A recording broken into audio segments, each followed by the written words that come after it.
Hello friends, नमस्कार। स्वागत है आप सभी का एजुकेशन मंत्रा में। जी हाँ दोस्तों, 69,000 शिक्षक भर्ती प्रक्रिया जैसा कि स्थगित कर दी गई है, तो ऐसे में क्या कुछ अग्रिम रणनीति है गवर्नमेंट की, इसके बारे में बेसिक शिक्षा मंत्री सतीश द्विवेदी जी का स्टेटमेंट जारी हुआ है। एक ऑडियो के माध्यम से उनके द्वारा बताया जा रहा है कि किस प्रकार से 69,000 शिक्षक भर्ती में वो आगे बढ़ेंगे और क्या कुछ शासन की मंशा रही है, इसके बारे में स्पष्ट तरीके से उनके द्वारा बताया गया है। और उच्च स्तरीय मीटिंग भी आहूत की जाएगी और उच्च स्तरीय मीटिंग में जैसा जिस प्रकार का निर्णय लिया जाएगा उसके अकॉर्डिंग किया जाएगा। और साथ ही साथ उन्होंने न्यायालय के आदेश का सम्मान करने की भी बात कही है और यह भी कहा है कि जिन अभ्यर्थियों को दिक्कतें थी तो वो उत्तर से असंतुष्ट थे, तो उन्होंने अपनी अपील करी है, तो उनको भी पूरा अधिकार है। तो पूरा का पूरा ऑडियो आप लोग सुन लीजिए, फिर बात करते हैं। देखिए मंत्री जी क्या कह रहे हैं कि कोर्ट के फैसले का अंदाज़ा नहीं था, हाल ही का स्नैपशॉट है। तो पहले सुन लीजिए क्या कुछ स्टेटमेंट है। अपना पक्ष नहीं रख पाए क्योंकि तब कोर्ट ने ऑर्डर रिजर्व कर रखा था। आज फैसला सुनाया है और कहीं ना कहीं सरकार की जो तैयारी है उस पर एक धक्का तो लगा ही होगा। नहीं, सुनवाई होते समय निश्चित रूप से सरकार के वकील, विभाग के वकील अपना पक्ष रखते हैं, लेकिन माननीय न्यायालय ने जब फैसला रिजर्व रखा था तो क्या निर्णय होने वाला है इसका तो कोई अंदाजा रहता नहीं है। तो इसलिए हम अपनी तैयारियां कर रहे थे। हमारी भरिया का जो शेड्यूल हमने जारी किया था हम उसके अनुसार काम कर रहे थे।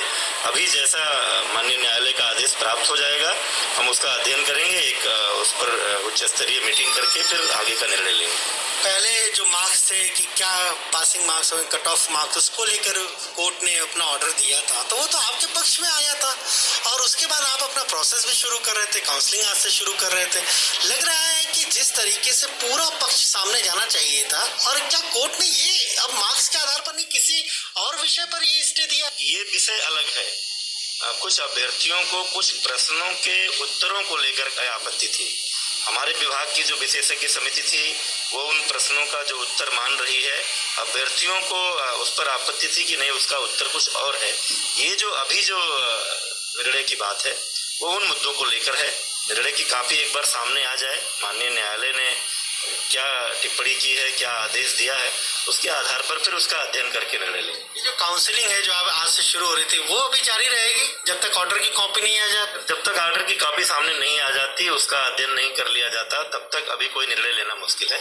हम आदेश की कॉपी का इंतजार कर रहे हैं। आदेश की कॉपी मिलने के बाद ही इस पर निर्णय लेंगे। सरकार अब किस तरीके से अपना पक्ष रखे, क्योंकि एक बड़ी महत्वाकांक्षी योजना, हम कहें तो सरकार कोशिश में लगी थी कि एक बहुत तकरीबन 69,000 के जरिए 2.5 लाख 3 लाख परिवारों तक ये पहुंचता, तो अब उस पर एक ब्रेक लगा है। किस तरह से सरकार की तैयारी रहेगी कि इनको जल्दी से जल्दी नियुक्ति पत्र दिया जाए, मामले को पूरा सुलझाते हुए? नहीं, मैं बार बार आपसे कहता रहा हूँ कि सरकार की मंशा है कि एक तरफ हमारे स्कूलों को शिक्षक मिल सके ताकि हम RTE के जो मानक हैं, जितने शिक्षक होने चाहिए, गुणवत्तापूर्ण शिक्षा उपलब्ध कराने के लिए उतने शिक्षक उपलब्ध करा सकें स्कूलों को।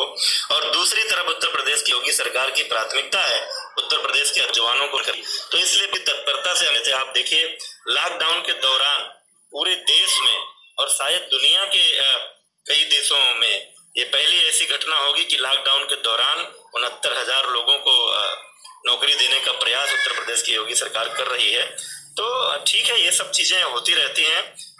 किसी भी ऐसी प्रक्रिया में इस देश के किसी भी नागरिक को न्यायालय के पास जाने का अधिकार है। माननीय न्यायालय के आदेशों का हम सम्मान करते हैं। हम आदेश की कॉपी का इंतजार कर रहे हैं। जैसा आदेश होगा एक उच्च स्तरीय बैठक करने के बाद उस अनुरूप निर्णय लेंगे।